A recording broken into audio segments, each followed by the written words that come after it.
Job પણ બહાર કરે છે, કેન્દ્રીય વિદ્યાર્થી માંડીને બધી જગ્યાએ. આપણે જે કોર્સ કરાવીએ છીએ ને આંધ્ર મહાવિદ્યાલય એટલે નેશનલ લેવલનું સર્ટિફિકેટ છે, તો એ આપણે કરાવીએ છીએ વિદ્યાર્થીઓને. અને એની સાથે સાથે વોકલ બેઝ જે ઇન્સ્ટ્રુમેન્ટ્સ હોય, જે કીબોર્ડ છે, હાર્મોનિયમ છે, તબલા છે, એ બધું આપણે કરાવીએ. કારણ કે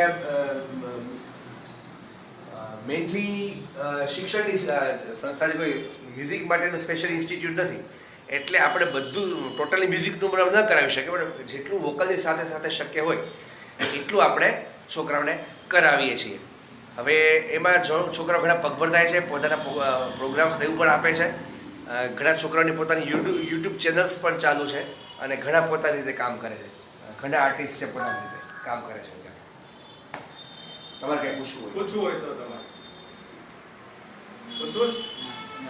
બાકી જો સાધનો બધું છે તમને સેમ બાજુનો ક્લાસ થોડા છે બતાવી દીધો. સેમ બે ક્લાસ સેમ છે, સરખા જ છે, પણ એમ કે કબાટમાં છે ને સાધનો. હા એટલે મેં કીધું બાજુનો ક્લાસ છે, એ તમારે એટલે જોવું હોય જોવું હોય તો આ રીતે છે. ચાલો આવી જાઓ.